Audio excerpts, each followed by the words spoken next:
Hello, beautiful people of the internet. My name is Ryan, and welcome back to Slay the Princess. And a very dire, very interesting moment. Welcome back. This is episode 8. I hope you're having an excellent day.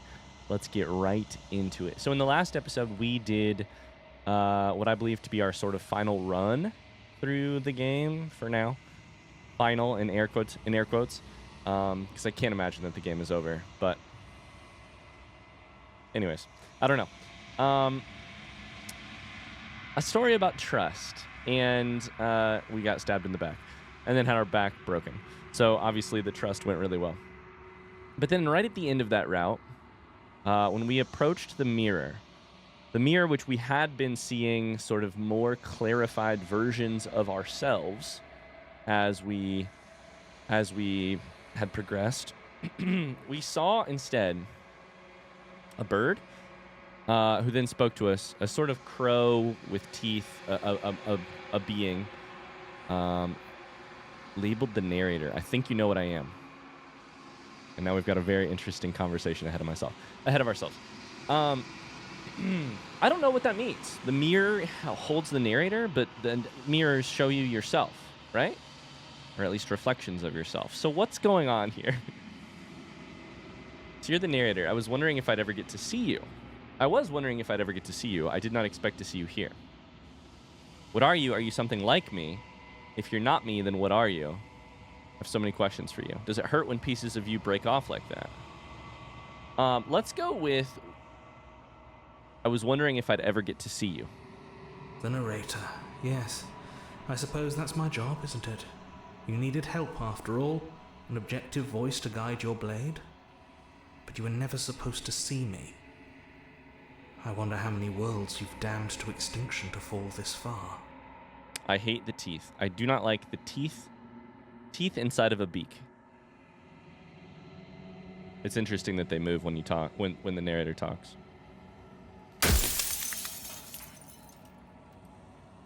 Uh-oh. So when I ask questions, I break more of the shards of glass? Well, that means that I need to pick very carefully here.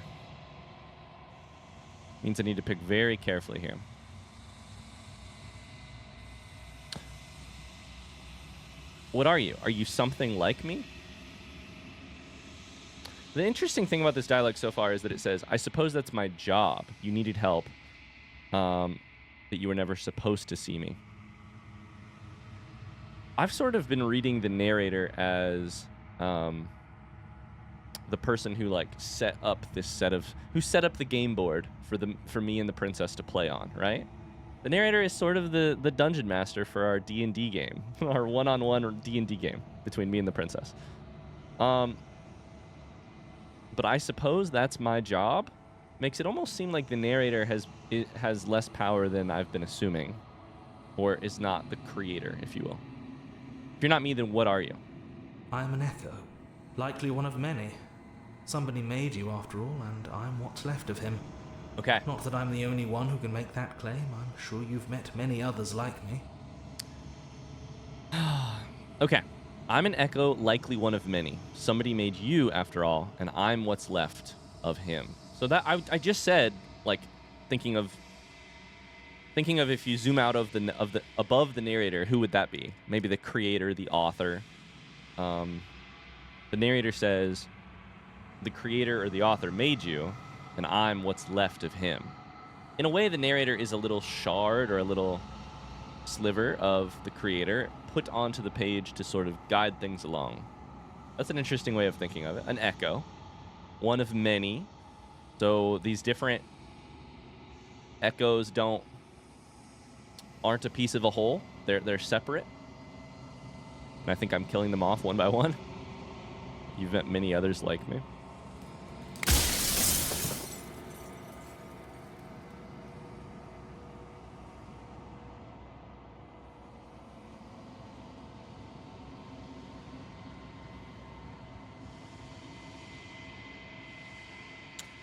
Oh boy. Okay. God, there's so many interesting questions here, and I am so nervous that I'm not going to get a chance to ask them all. In one of my lives, you doubted yourself. You thought that all of this was wrong. Others like you, quote unquote. You've said something like that before. Has every narrator really been different? I have so many questions for you. I'm nervous to say that because I feel like it'll just break another piece of glass without actually accomplishing anything. Does it hurt when pieces of you break off like that? I'm sorry, I don't want to destroy you. Will it help if I look away or stop asking questions? He says in the phrase of a question, in the form of a question. Every time I ask you something, it's like a piece of you breaks. Are you part of me or something else? This one I'm very interested in. I've met you many times. Have you been the same you all along? If you made me, then what am I? I wasn't supposed to see all this, was I? Did you make the princess? What is the princess? What is this place? Where are we? I am most interested right now in teasing out an understanding of anything that can point me to what I am and if the narrator and I are similar. I'm also interested in this a little, like, this a little bit. This, like, is there a way that I can stop breaking you? Not because I have any love for the narrator, but because... Why would I want to stop breaking the mirror for the narrator? Not because I have any particular love for the narrator, but sometimes you do things, you do kind things for other people, not for them. Sometimes you do it for yourself. Not because you want to look good, but because you can live with yourself if you do kind things, you know? Sometimes I do kind shit just because I know I'll be able to sleep at night, not because the other person, like, deserves it, you know? Does that make sense? I kind of want to pick this option. So there's two interesting options here, right side by side. Will it help if I look away or stop asking questions, which is a question. And then a similar thing, every time I ask you something, it's like a piece of you breaks. This one is not a question. So technically, can I ask it without breaking you? I'm aware. And if I were you, I'd be more precious about your time. Fuck. Ah!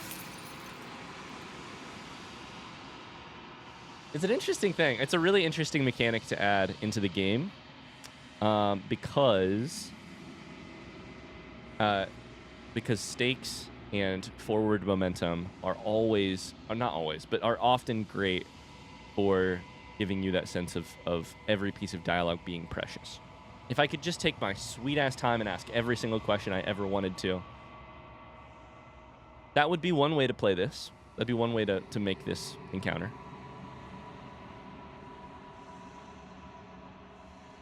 So there is no loophole where if you don't ask a question, you don't you don't break a shard.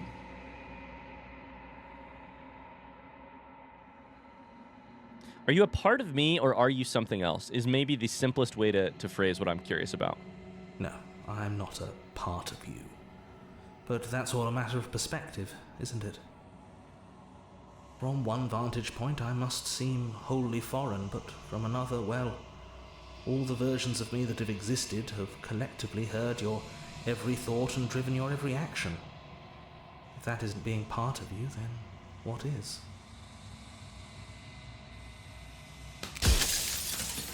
Okay. That's kind of a similar answer to what I would have expected. Yeah. Nothing really to remark on there. Has every narrator really been different? Of course. That is by both necessity and design. This construct you're in exists in many places at once. Any time you failed, any time you thought yourself dead, it would restart and shunt both your consciousness and hers into another world. Okay. This is the most information we've had about the construct and the system. It would restart. This sounds very like computer simulation-y, this language, honestly. I think it's meant to be more multiversal type of thing, but you'll be awake soon. And then it won't be able to work like that anymore. Be awake soon. Awake soon. Be elevated. I think very soon, if I had to guess. In one of my lives, you doubted yourself. Sorry, new dialogue options. Do you have anything to say for yourself for all this hubris? Interesting. After everything you've done to us, do you think anyone deserves to live? So you do know about looping. So many of the times I met you, you denied it as even being a possibility. Why did you lie to me? Let's ask that question. Perhaps they thought that admitting to it would have pushed you to certain realizations that would have made finishing your task impossible. Maybe they were just in denial. It's interesting that the narrator here says they, meaning the other narrators, not I, meaning the other narrators. It tells us a little bit about the narrator's assumptions about themselves. I'm sure many of them were convinced that they had to be the first version of them you'd encountered. Anything else would have been too existentially unpleasant. Yeah, the narrators in each of these worlds have done what all of us do in our real lives, which is that when you have... That is basically just like... be convinced of your specialness and your center of the worldness constantly. And you have to fight pretty hard to remember that that isn't actually the case, that you aren't actually the thing around which the world revolves. Humans are so interesting in that way, and I will take 5 seconds to talk about it. Where it's just like, yeah, I don't know. It's just, I don't know how to phrase this as well as I want to, so maybe I actually won't. But basically the like, as like sensing beings who can like interact with the world around us, we're just constantly being fed this like this unique series of events and sensations, and it's so easy to sort of fall into the like it's so easy to do what the narrators might have done here. Many of them were convinced they had to be the first version of them that you had encountered. Because to them, this was phrased by another, I can't remember what book it was. I read a book about this once, but the idea being like the sort of tyranny of being a sensing being is that like you are constantly being fed these sensations and these experiences that sort of lead you to believe that what you're doing is very individually important and should be at the center of some universe or the center of some world, at least of your world. It's really hard to sort of deal with the existentially unpleasant idea that every other person is also feeling that and that nothing, and then that means you may be a little less special. What is my cursor, by the way? It's changed. I didn't realize that. For all I know, each of those other versions of me could have had entirely different understandings of how this construct works. Who's to say which of them are right and which of them are wrong, really? Yeah. Except for me. I can tell you for a fact that I'm right. Of course. Well, you like I was just talking about, you're grounded in your experience. This is the thing about empathy and that sense of like Sonder, or like the idea that other people are living, thinking, feeling beings, each of whom feels the same like sense of gravitas about their own experiences. Yeah. No, the tyranny of your sensations being yours, the like, it makes a monolith. It makes it so difficult to get out of your point of view. Ouch. Every time that hurts my head to hear that noise. I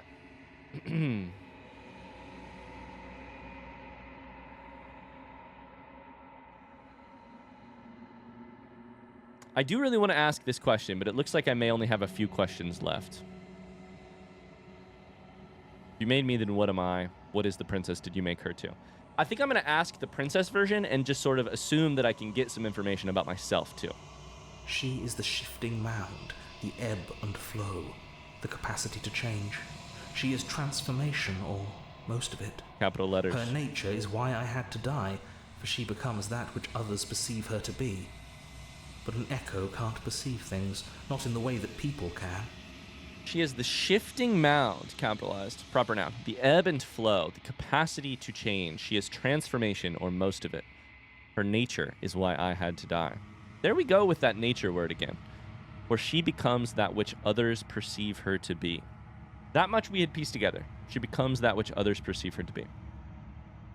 But an echo can't perceive things, not in the way that people can. But she's becoming more than an echo. A shifting mound. Ebb and flow. Capacity to change. I like these names. Transformation. So I tucked a part of myself into the folds of this construct to guide you.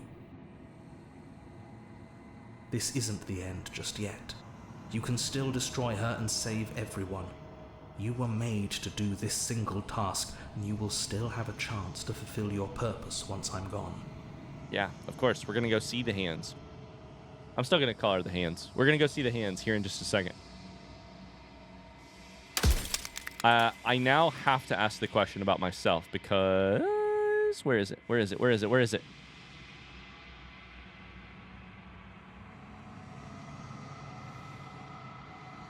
No. Can I not ask it anymore? Oh, fuck. I was so interested in comparing the answers to what is the princess? Did you make her? To what am I? Did you make me? Where is it?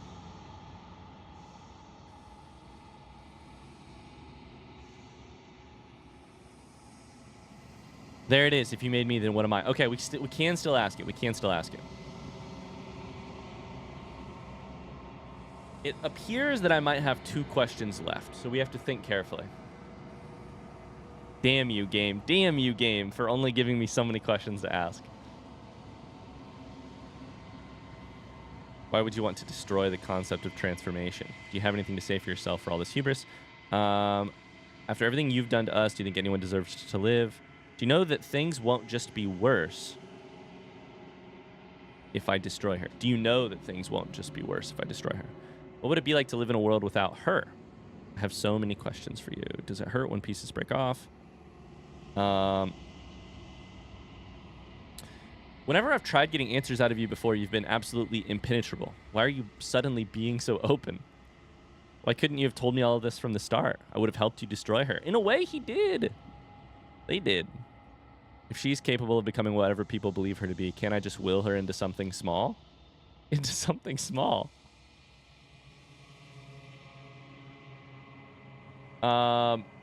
Let's ask if you made me, then what am I? That leaves us maybe one question. You're the long quiet, the god I made to rid the world of death. I'm the long quiet?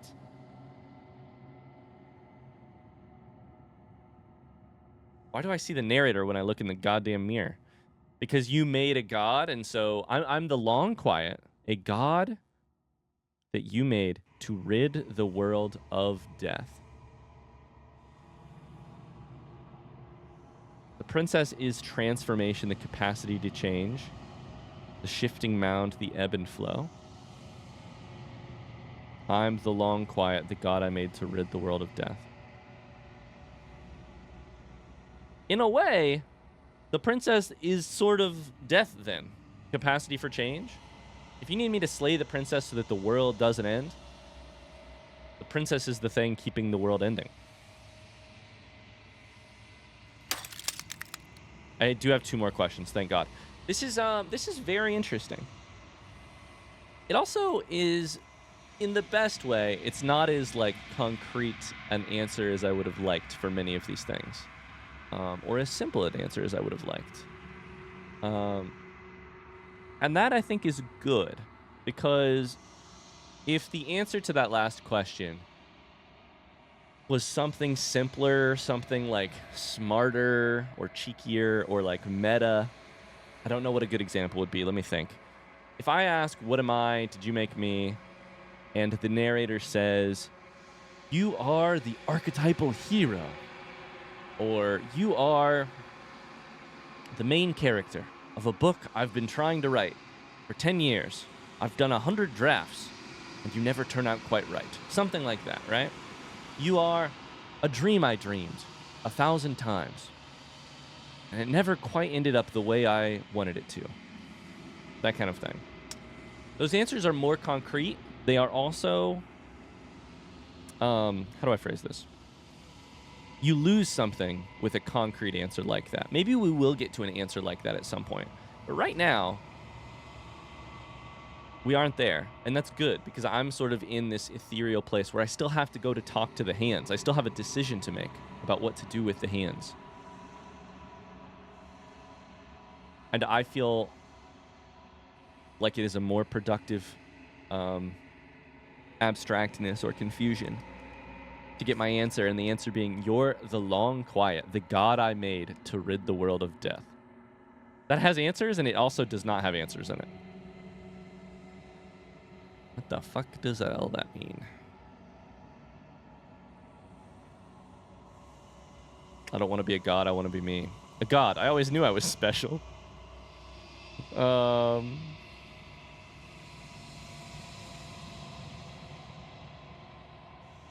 you a god? Or were you a god?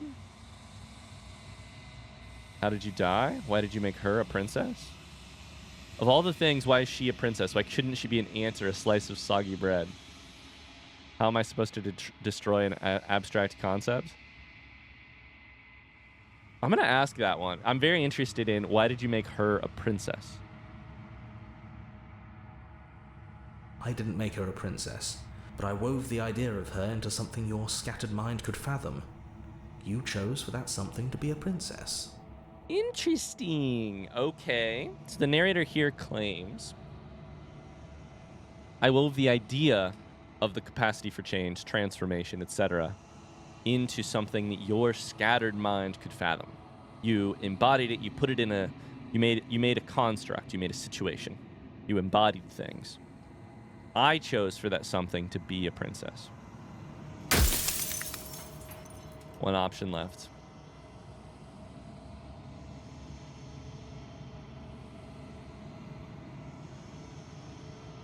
I think with my last option here, I want to ask something about the narrator. Not about what I'm about to do, what the decision I'm about to make.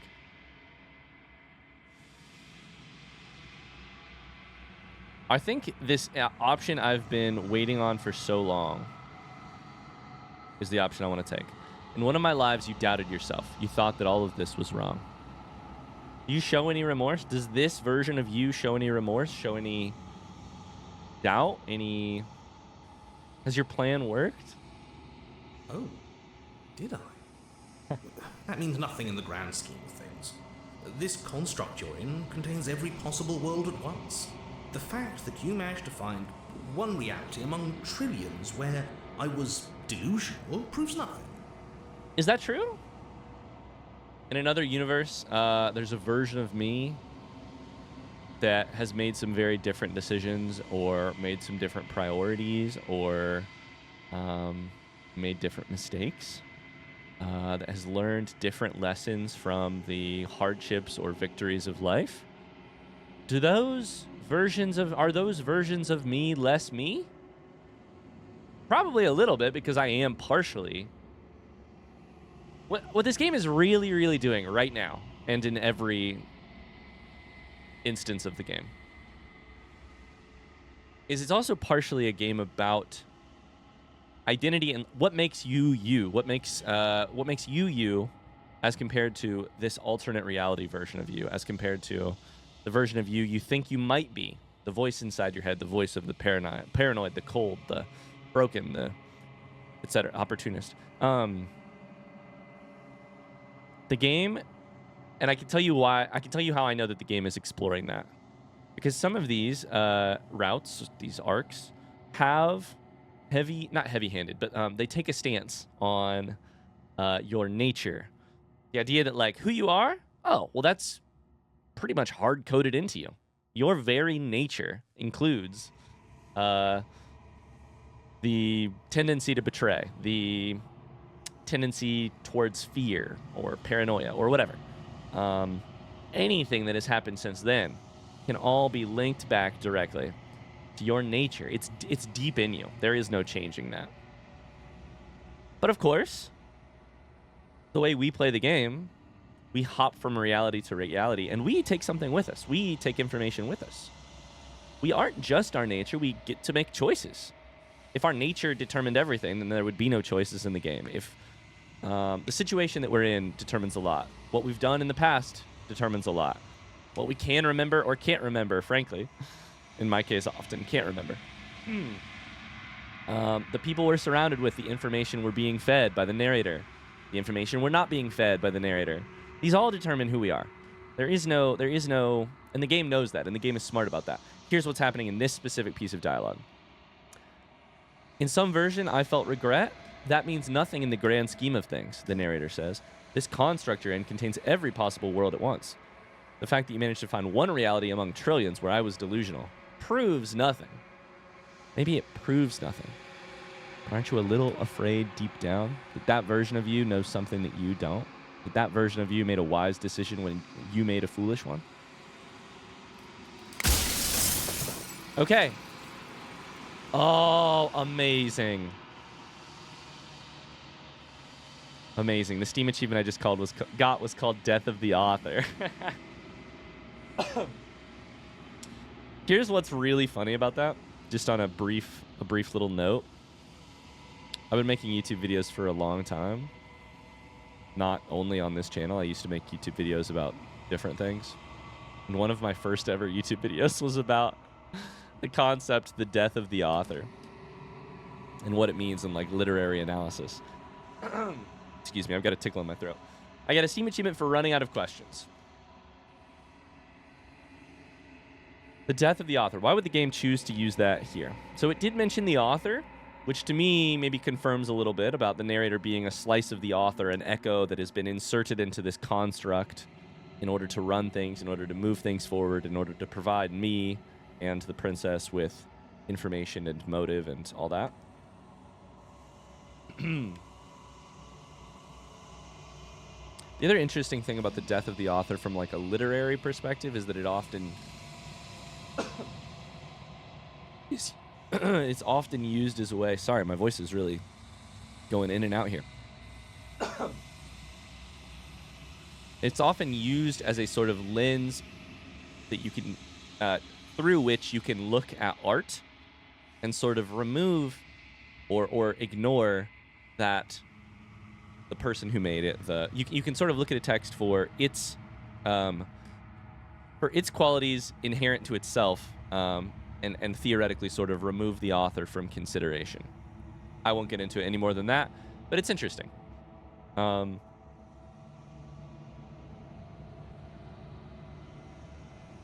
think the easiest thing for me to do here,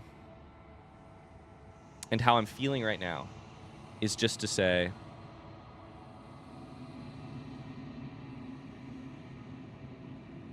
I haven't decided yet what I'm going to do. I still have to see what she thinks about all of this. I could say nothing, which feels a little cruel. I could be honest, which feels cruel but also has honesty in it, which can be kind at times. I could lie. I could tell the truth. I don't know what I'm going to do, honestly.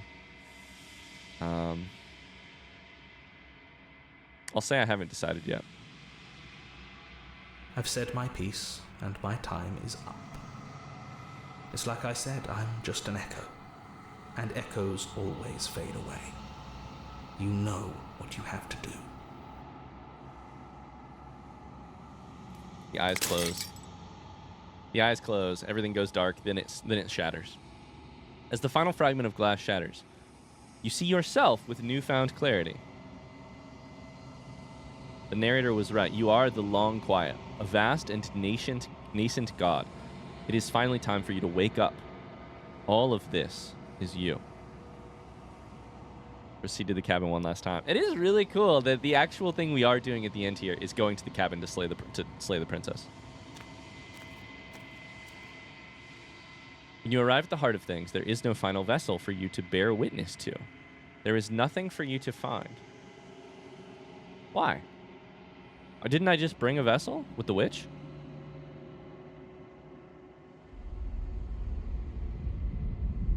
Rumbling.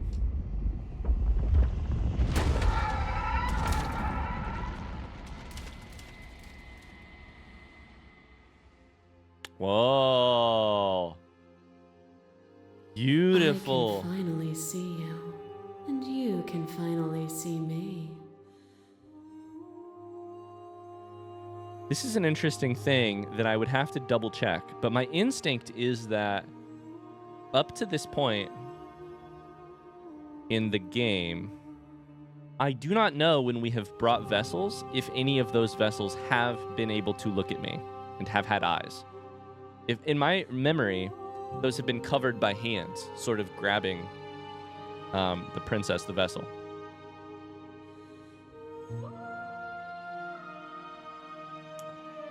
So, of course, this line about I can finally see you and you can finally see me means we can actually look face to face, or face to faces, if you will. It's been so long. I was going to say. My heart has ached for this moment. I've missed you dearly. On the last screen, I was going to say, I feel a little cheated because shouldn't there be 5 faces? I've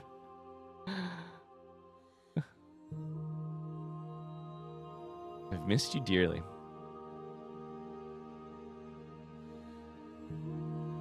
Do you know about the echo? Did you hear our conversation?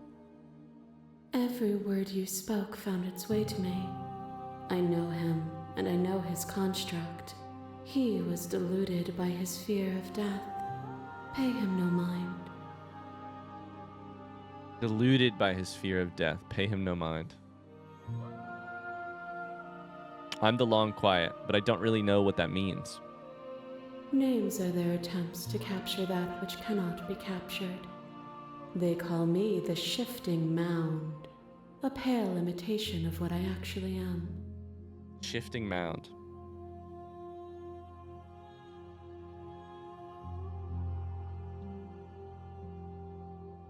Yeah, that's true. Names are just brutish attempts at categorization, at capturing. And they fail as often as they succeed. Maybe more often. What happens now? Ever the passive player, always reacting and never acting. But it's woven into your nature, isn't it? God damn it with the nature again. If there's one thing I actually am a little... If there's one thing that I actually find a little like monstrous or something about the princess, about the hands, about the shifting mound, I'm probably going to continue to call her the hands. That's just how I've started to think of her. It might be this obsession with nature. This obsession with it. Because, of course, I don't like that narrative.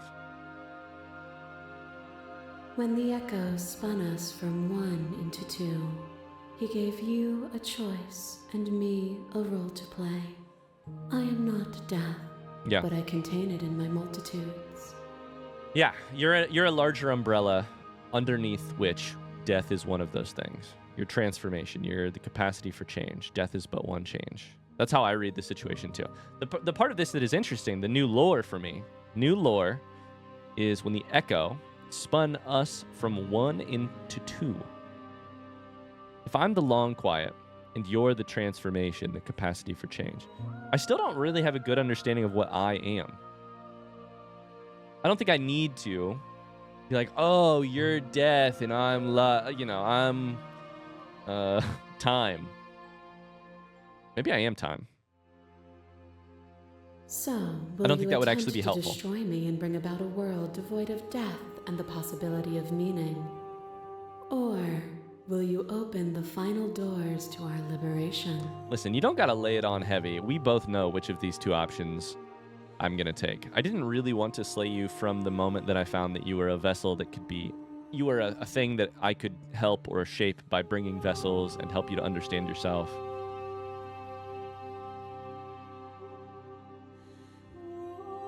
Oh, interesting option. Oh my god. There's always too many options in this goddamn game. It's the best problem to have.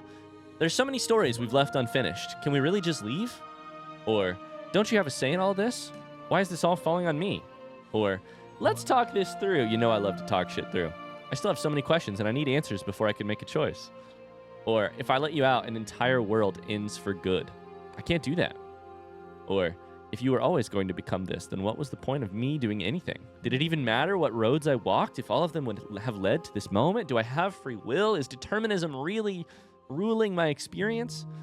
There has to be another way. This can't just come down to me either destroying you or letting you out. I won't do it. Or, I told you what was going to happen when we reached this point. Slay the princess. I think it's time for us to leave this place, but I don't know how to leave or where to go. The game has very cheekily constantly punished me for saying shit like this. And yet I cannot help, because it is in my nature as a person, as me as Ryan as a person. I do love, hey, hold up, let's talk this through. I've got so many questions. The game has, in my opinion, the game has actually punished me. It has taken a very funny stance by... I'm pretty positive, and I don't know that this is entirely correct because I'm playing the game blind and it's impossible to know. I'm pretty positive the game has presented me with explore options and sort of led me to believe that, like, hey, explore options are free. They're never going to change your outcomes. And then repeatedly, when I choose explore options, I actually, like, run myself out of time, or, like, I ask too many questions, or, like, I hesitate, and the world, the narrative actually changes underneath me. Which is so fucking devious, and I admire it so much because it's like built into this type of thing where it's like, these are your options into this type of gaming experience. These are your forks, but you can ask all these questions before you get there.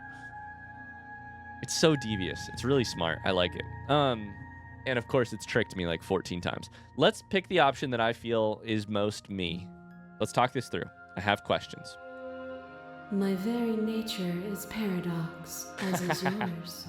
You cannot use words to grasp at things that are beyond their reach, and you cannot rationalize that which defies logic. I'm not hoping to rationalize it. I'm hoping to get a better picture of what I am and that, and how you feel about your current vessel. Did I not get to ask a question about the witch vessel? But violence and passion are dances that both of us know well. If this is what it takes to enlighten you, then so be it. A trick behind your back and a trick behind mine. We dance, revolving and revolving around each other, but forever stuck in place. We both move, and yet we both don't. For each of us watches the other instead of ourselves. Oh my god. First off, the game just fucking did it again. I picked an explore option, and then shit is going down. What else is new? But forever is not forever. I move and you react, and both of us break the other. But broken is only a moment in time. So we are getting to see the witch. Broken is only a moment in time. To change is to hold the potential to rise above. Would you limit yourself to what you are now? Or would you like to see what you might become tomorrow? You don't have to convince me that change is a necessary part of life.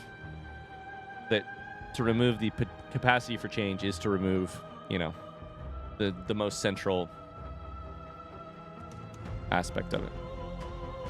Okay.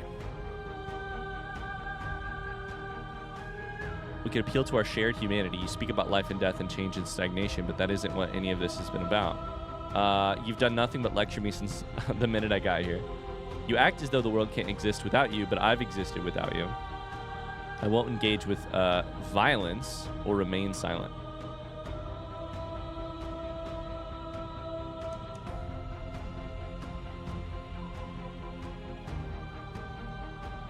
Okay, so we've made it to the debate portion of the game.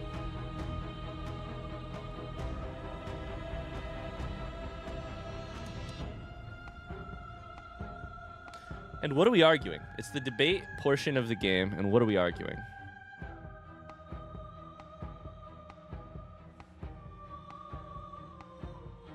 Well, one thing that the witch might be the hands, the witch version of the hands, I'm not sure, might be arguing is sort of we're intertwined, and therefore neither of us can really be free of each other.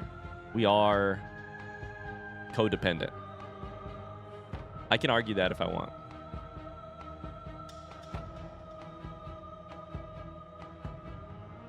Appeal to your shared humanity is both a phrase that I like, and I think it might lead us towards something here.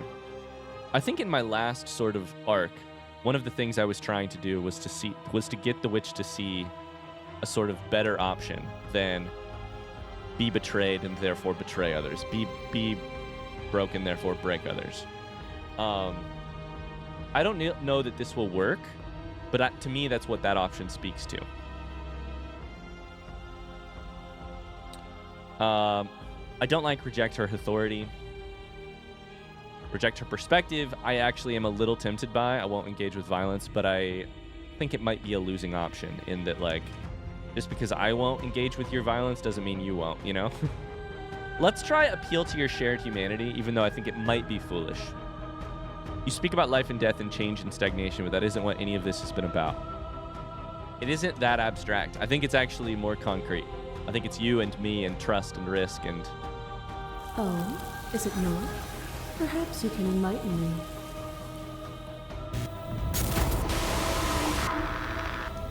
Okay, are we seeing the different versions? Yeah. More terrifying than one's own heart. And there is almost nothing more terrifying than sharing it with another. This is cool. This is very cool. This is a cool way to sort of let us see the vessels interact with the parts of the whole. So, the chapter from the witch. This is the chapter from the...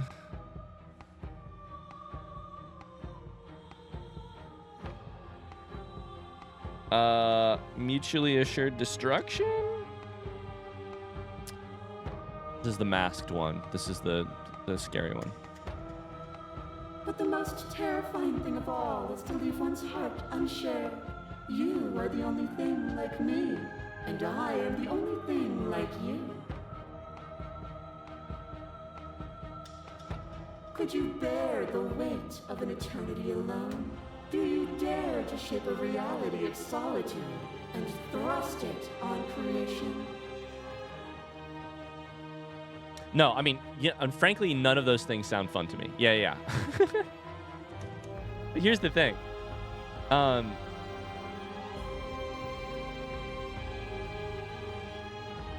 Yeah, I mean, the good news is I really don't feel like I could bear the weight of eternity alone. Frankly, I don't feel like I have the authority to make that choice. I feel like this almost has to be a thing in conversation, the two of us. Here's what I'm most interested in, though, right? There's you and I, and we're unlike anything else. Me and the princess. Me and the hands. You and I, the shifting mound. And we're unlike anything else in this world, right? There's the echo of the narrator, but they're different. There's the voices, they're different. There's you and I. And I think that I shouldn't be trusted with just like deciding what there is to go from here. At least not entirely. I think we should be in conversation about that. The problem is you just want what will keep you alive or what will keep you moving the same direction, you know? But here's the question. Are you going to meet me where I'm at and have a conversation or a connection about what we've been through and what we hope for the future? Or are you going to, like an animal, like a being scared to share their heart, are you just going to say, are you just going to do what it takes to keep you alive? I hope any of this makes any sense. This game is so fucking abstract, it's impossible to talk about. Okay, my options. Explore the vessel's statement, address it directly. Continue to appeal to shared humanity. This has always just been about us, two people forced to hurt each other again and again. We don't have to hurt each other anymore. Reject authority, argue independence, reject perspective. I get it, there's no need for us to keep fighting. I'll leave with you. I just don't know how. Stop the fight early and surrender. This is interesting because it labels it as a fight. I would have labeled it a conversation. Let's appeal to the humanity again.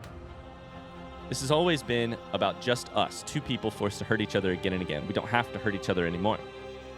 You cling to your notion of pain as suffering. There is beauty in ugliness, and love in conflict. I do cling to that notion. I cling to that hardcore in my real life, yeah.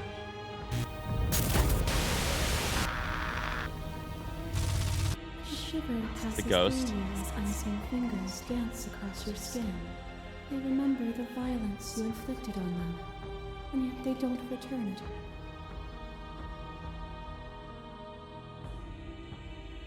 See, I like this. They remember the violence you inflicted upon them, and yet they do not return it. This is the Spectre chapter.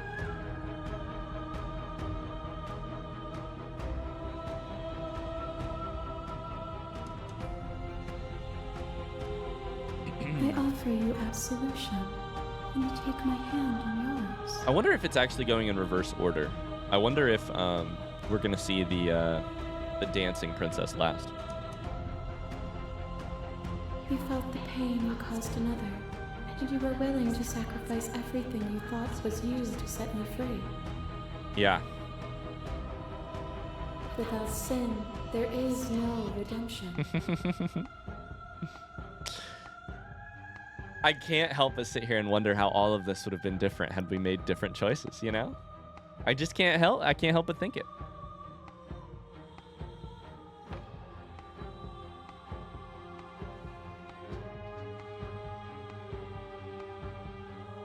Same options here. Interesting. Which, unfortunately, this same option thing kind of makes me scared because I feel like it makes me feel like maybe we're talking past each other. Maybe I should be addressing this vessel's statement directly. Should be meaning in order to like, should not in that there's a correct or wrong way to play the game, but in there, like, there's something I want to accomplish. There's something I want to focus on.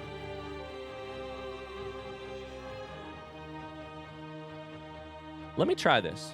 Address this vessel's statement directly.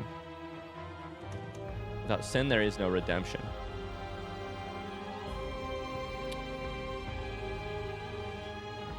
Without redemption, there can be no sin. If I'd known what you were, I never would have freed you, and I would sacrifice everything to free you again. What's the right answer? What's what I feel? Can also just return.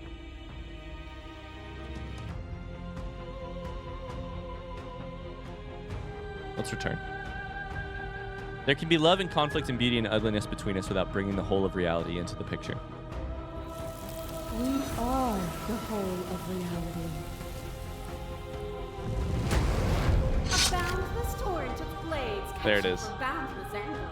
Oh, You this are is... body. You are gory ribbons. You are body again. And you feel all of it. Yeah, I think this is the...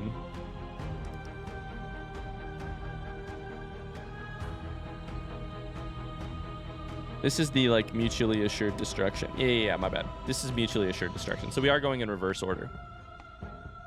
I love, you are a body. You are gory ribbons. You are a body again. That sums up this whole arc. On and on it goes until your bodies are not your thoughts or not you. Alive, dead, alive, dead, alive, dead, then alive and dead and alive and dead all at once. You learn to put yourself away, and in your stillness you rose above me. You died countless steely deaths, and you lived countless short lives, and yet it is all so far behind you. I pushed you to a greatness you never would have reached without me. Oh wow, we have a red outlined option. I did rise far above you, and I'm far above you still. I will destroy you now as I destroyed you then. Jesus. Oh, I am going to choose this shared humanity option because it's really interesting. But first, let me address this vessel statement directly and see what is there. If you hadn't snatched that body away, we would have killed each other. We were self-destructive. It felt so good to finally win, even if it was going to cost me my life. Even if the journey was agony, the end gave the struggle meaning. That's a fine option, but I'm going to choose this. We're not the whole of reality. Why won't you see me the way I still see you? Why won't you see me for what I am? I could ask you the same. There is only room for one of us to be blind here, and I know it to be you. We are each other's mirrors, and are we not divine? A picture of a life, and a picture of a life, and a picture of a life. How deep must repetition still our movements, until even the air we breathe is stale? Wait a second.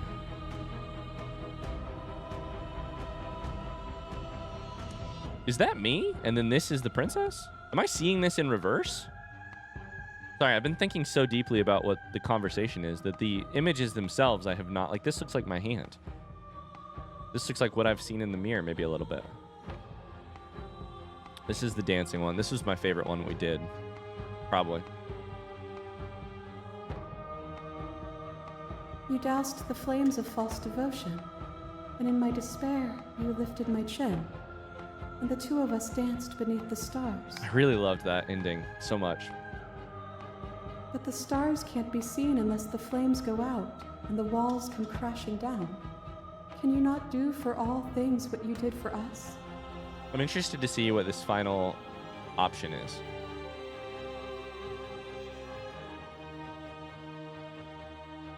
This doesn't have to be so big. You can come back down to my level. You can come back down to me. I think the shared humanity conversational route here is interesting. And the central argument seems to sort of be, we are, the Princess of the Hands sort of arguing, we are so big and so enormous and so monumental and so multifaceted that sort of determines what we will become and what we should do. And me sort of being like, we aren't gods. We are people who we're people. We've learned from what we've done. We felt one emotion and then felt a different one shortly after. We contain multitudes. We've made mistakes. We've been cruel to each other, like humans are. And then that hasn't necessarily stopped us from also loving each other. Let's explore the statements here. I was so glad to dance with you. That was a mockery of a life that we shared. It was until the end, in which case it became something more. That was agony. I never want to hold the world still, but is suffering the only alternative? I never want to hold the world still. It needs you. The only reason we weren't happy was because we couldn't forget. There's a version of that world worth living in. That's interesting, but this doesn't have to be so big. You can come back down to my level. Let's try that. Why would I stoop to your level when I'm offering you ascension to mine? I don't know that it's gonna work, but I like to try it. It's so peaceful here. Beautiful. Eternal. But ever-changing. The shifting mound. As the clash between you abates, the princess withdraws, trembling. You are unmovable. Is it by the design of our conflict that I cannot win? Or are you just that fervent in how you cling to delusion? Okay, interesting question. Maybe I am being deluded here. Nothing is immutable. Everything that is exists only in relation to everything it isn't. Okay. There is no constant. There is no center. Okay. This reminds me of a poem that I really like. Open your eyes and accept what we are. We can leave this prison together. What's that look like, though? I still don't know what that looks like.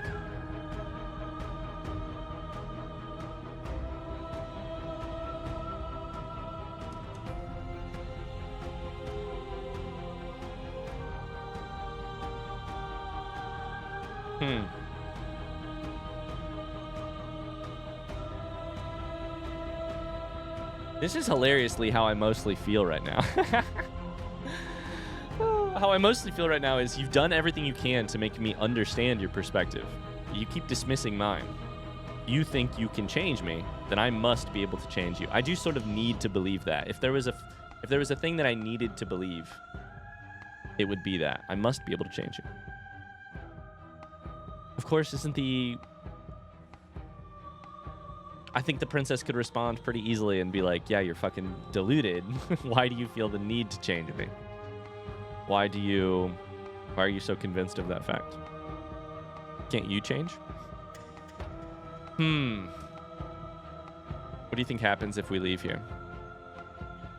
I kind of want to ask that question. What do you think happens if we leave here?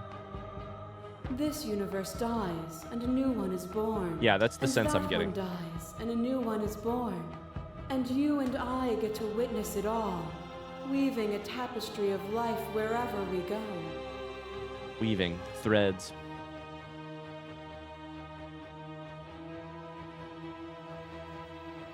It's easy to believe in the things you believe in when you get to sit above it all. It is from my vantage point that I can see the totality of truth. I wonder what we did to make her this way. I wonder which vessel. I have to sort of assume that the way that the game works on a larger level is that the vessels we bring have sort of made this be what it is. And I wonder what it is. Could be mutually assured destruction. I gotta tell you, I think moment of clarity, probably a big one. You've done everything you can to make me understand your perspective, but you keep dismissing mine. If you think you can change me, then I must be able to change you. What I offer you is not perspective. It is truth. Whatever you're trying to do right now, you don't have to do it alone. The voices. Just one voice.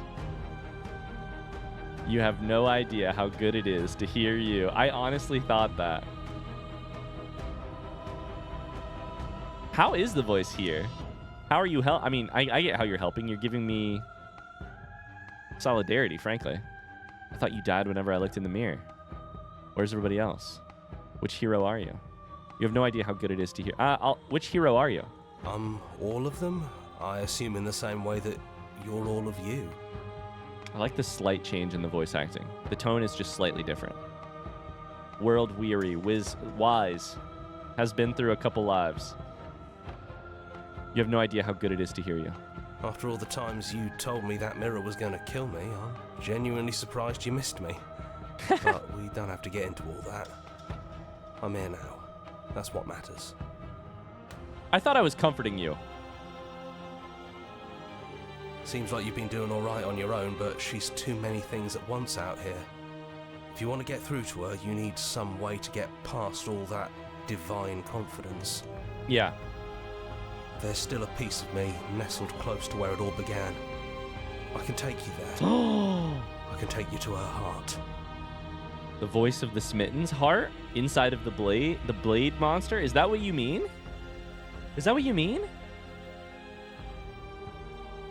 I love this music, by the way. This is so epic, final battle situation. It's just so funny because I think of this as a conversation. Not a conversation even to be won. A conversation to just be explored thoroughly. And yet, so many things are pointing to, this is a fight. And I get it, but I don't want it to be. It's time to resume our dance. Was it the heart inside of the blade monster, or the heart that we gave, that the Smitten gave to the princess we danced with? She's relentless, isn't she? Let's make this quick. Are you ready? I'm ready. I'm ready. Then let's go.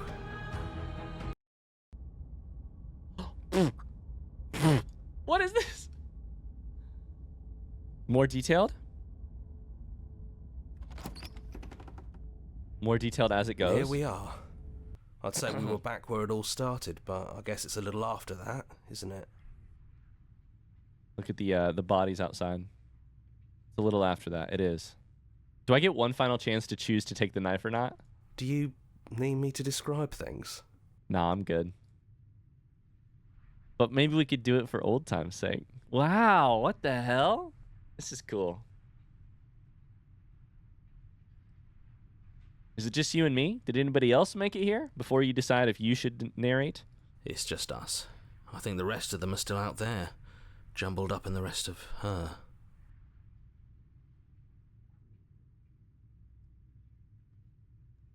Could you describe it for me for old time's sake? Yeah, of course. The interior of the cabin is, well, it's a cabin, yeah? There isn't much here, just a table and a knife and a door. And some windows. I'll be honest, the narrator did it better. There's no mirror, either. I think you broke it.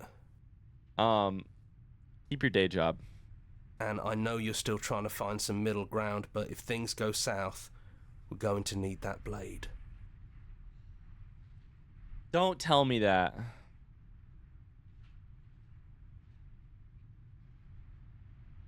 One final, I cannot believe, after like 5 or 6 fucking times, or 12, or 40, I don't know how many times it was, because there were multiple chapters, of deciding whether or not I can take the blade. I once again get to decide, am I going to take the blade? And I have no idea. I have less of an idea now than I ever did. The narrator really gone? Yeah, it's dead silent in here. Whatever it was that was left of him, I don't think it could handle you waking up to Godhood. Pretty sure he got obliterated. I actually don't know how to feel about him being gone. Kind of sad to see him go. I don't know how to feel. Yeah, it's complicated. He put us through hell, but he's been part of us since the very beginning, hasn't he? I mean, he's shaped the world around us.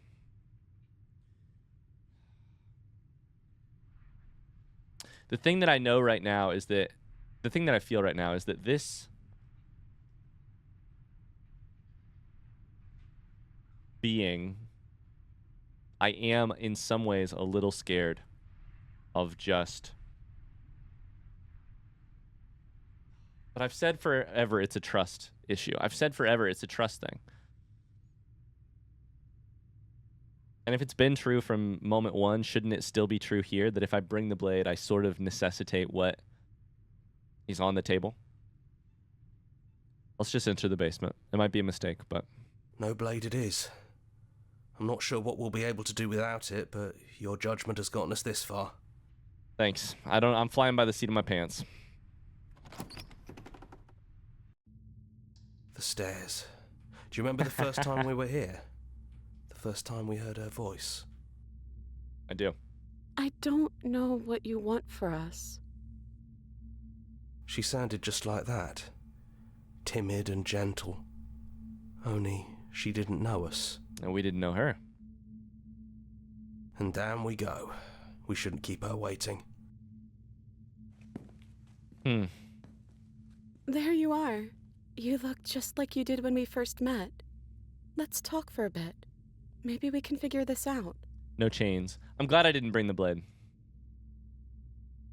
Let's sit with her. I've taken no notes about any of my decisions, by the way. Whoops.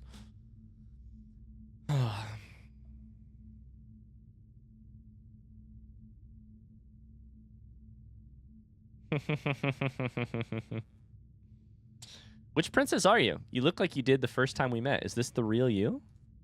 I'm the princess. The one you've been spending all this time with. I know I've changed a few times, but so have you. Can you imagine being in a relationship where you've seen the other person be that different? Take the blade, not take the blade. Silently kill you. Debate about whether or not to kill you. Be in love with you. Be scared of you. It'd be insane. It'd be insane. And you're still real to me. I'm sorry for all the times I hurt you. You are so sweet, but the first time we met, you tried to rescue me, and I stabbed you like 50 times in the chest. And you know how bad of a job I did. You were the one getting stabbed.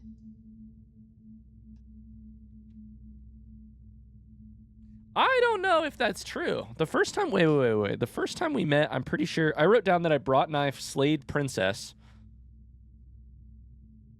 We fought, I killed you, but I killed you, but I also died. And then I went off the path in chapter 2. It's possible that that doesn't count, that that's not what she means. Like the first vessel I brought her was the next time in which I did not bring the knife. I saved the princess with the knife. And then I was controlled and I resisted and you killed me. Yeah, you did stab me 50 times. That's probably what she means. I mean, yes, you were possessed by that freaky voice living in your head, but I also could have maybe tried doing anything else before deciding to kill you. We've both made some mistakes. Anyways, I'm also sorry. We both let things get a little out of hand, but we don't have to let that stop us from being who we want to be. You know, when she puts it like that...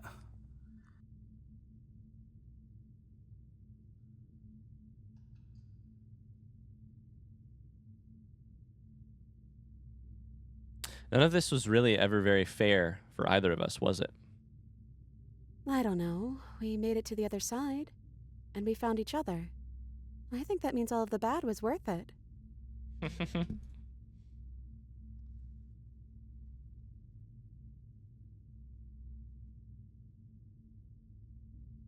What do you think of her out there? What she wanted us to be?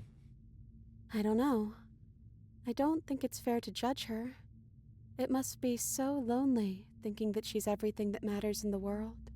Thinking that she's the only one with all the answers. Yeah.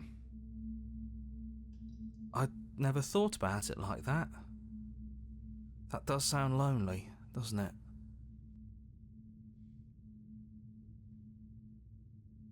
I don't think I want to be a god. First off, can you tell me your name? I don't have one, and I think I like it better that way. But you can call me Princess if you want. You know, you never told me your name. I don't think I have one either. Then I guess I'll call you Quiet. Princess and Quiet. Not Hero? Oh well, Quiet will do. That's always been us, hasn't it? The cool thing about Quiet is that I have been the Quiet. I have been the thing that is not voice acted, talked. I have not been the voice, the narrator, the princess. I have been the Quiet. I mean, I've not been particularly quiet. Ryan has talked way too much during these videos, but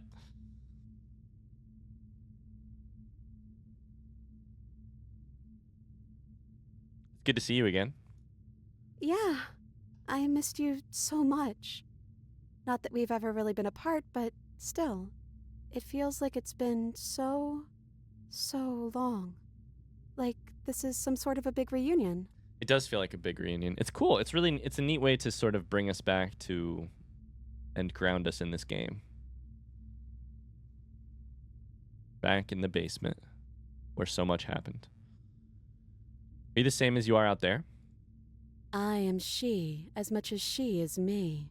And all of us are both everything and also not everything. I had you there for a second, Yeah. didn't I? When the voice changed, I got scary. I got scared. I think I'm different from her, and I'm happy I'm different. Because you're grounded, because you're in a body, because you're not a god, because you're a single thing with one single set of eyes and one single mouth and one looking at one other person. I think being her would mean I'd lose a lot of myself along the way. I think I'd have to lose the parts of you that matter to me. The parts of you that matter to me would be lost. I don't think I want to be a god. Me neither. It's so big. It's so much responsibility. And at the end of the day, it just feels like waking up in another basement. It's something we never asked for, trapping us somewhere we never wanted to be. And I'm a little nervous it would be like that eternal feast where we sort of just have nothing to do but keep eating and be happy and be happy and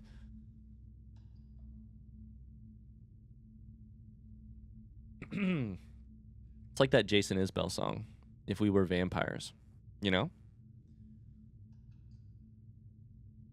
There'd be so much less pain in one way and also so much less meaning, you know? What if we just leave? Which is ironically, I think, what what she out there is also kind of trying to tell me. You think that pain is suffering. What it actually might be is meaning. What if we just leave?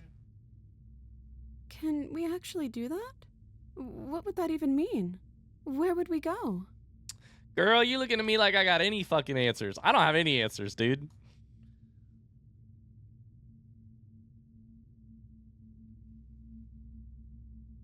Not knowing what it means is why I want it. We knew everything out there, but we don't know this. I want to know something new. That's actually honestly how I feel. Everything else feels way too big, way too unhuman, way too, yeah. Let's choose it. That's terrifying, but yeah, I think I want that too. The princess says, I want something. The princess saying, I want something. That's a big moment. I think I'm going to stay right here. Whatever you're doing right now, wherever you're going, it feels like it's for just the two of you. You gonna be okay alone? You sure you don't want to come? Yeah, it wouldn't feel right, but I'll be okay. I don't think I'll be alone for long either. I'm sure I can find the others. Are you sure you want to? Goodbye. Goodbye, voice of the hero. Leave with the princess. You lead, and the princess follows. And together, you leave the basement behind. For the last time. It's quiet as you ascend. A comfortable silence filling a space that used to be flooded with violence and words and noisy thoughts. Empty outside. But there is an energy in the silence, an electricity, the anticipation of the unknown. At the top of the stairs, the princess stalls, eyes fixed on the cabin door. You can see attention seize her. She's unsure of herself for the first time in her long and short existence. She has no part to play anymore, and she knows this. Yet she still is. She's still playing the part. And then she crosses the room to the door outside. You follow her confident steps. She hesitates, steels herself, and goes for it. I think that's a good sign. I think we found some humanity here. Come on, princess. It's just a door. Sorry, I'm just a little nervous. This is really it. Whatever happens next will be completely new. Yeah.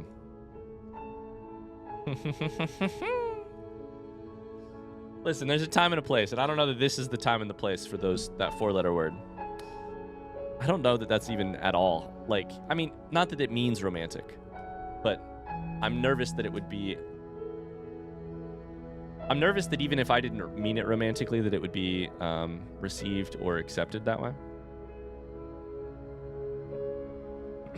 I think of the princess at this point in the game much more as like a piece of myself, ironically, than anything else. Which is crazy if you think about it for more than 2 seconds in the context of this fucking game. Are you ready? Yeah, as ready as I'll ever be. Together. Hand together. Slay the princess! What happens next, whatever it is, you'll face it together. Steam achievement.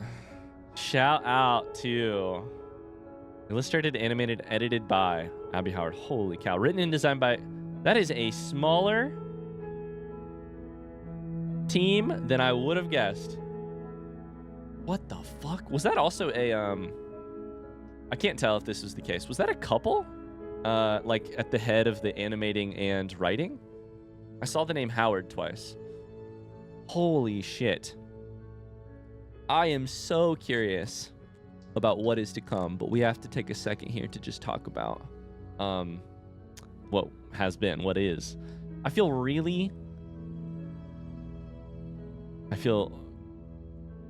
like, how would I phrase this? I have a lot of feelings about that ending. And some of them very unimportant. From a structure perspective, the writer part of my brain is very pleased at how we could get out of the abstract, ethereal, gods making the decision about the future of the universe, this tempting large-scale argument.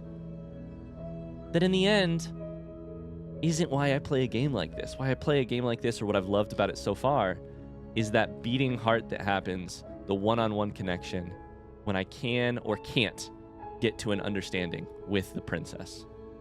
Wednesday, spoons, and nubs. Holy cow. That's cute as hell.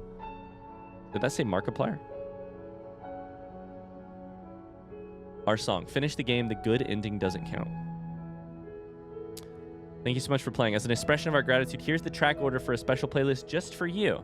If you'd like to take a screenshot, you can hide the UI by hitting H. Screenshot. I don't need to take a screenshot. I've got my phone. So this is our song. I think what that means is that this is a playlist of what I specifically encountered in the game. Mutually assured destruction, hitching a ride, moment of clarity. It's in our nature, the long quiet. Yeah, that's exactly what it is. So to get back to my thought, that's one thing that's happening is like my writer brain is super happy super impressed by the way they solved one of the hardest things about an ending like Where We Were. Where We Were is this big abstract fucking thing about deciding the fate of the universe. And that's hard. In writing, we call it landing the plane. You have to land the plane at the end of the story, right? Endings are tough. They're required to do so much. They have to emotionally resonate. They have to provide some meaning or some context. Endings are impossible. They have to do so much. And it's really hard to do a lot of that when you're talking about God level stuff. But they found a way in the writing to give me an old friend, the voice of the hero right when I needed it, to give me a chance to talk one-on-one with the princess, and not the princess that we built with the vessels, but a blank slate that isn't a blank slate of the princess that remembers me and that I remember her, but is still a throwback to the very beginning. They gave me a chance to make simpler choices. That's what I feel, right? So I'm impressed with the writing. I'm curious about the structure of the game. I'm immediately like, I have to either play it again or do something different because I have to know what I missed, not only what I missed, but like what would have happened had I done other things. I'm immediately thinking lots of things about that, right? But I think what's maybe more, so that's my structure brain and my curiosity brain. But what's maybe more important and more centered and more in here, my heart, how I feel right now, is that I'm so moved by a game this smart giving you the opportunity at the end to sort of just make the most loving actions and the most loving conversation that we've had yet in the game. To ask soft, generous questions of the other person who's been trapped down here with me. To say, I'm afraid of being a god. I don't know what the future is going to hold. To pick in that moment of fear and tenderness and gentle, generous conversation, to pick an option that includes my partner in the picking. You know?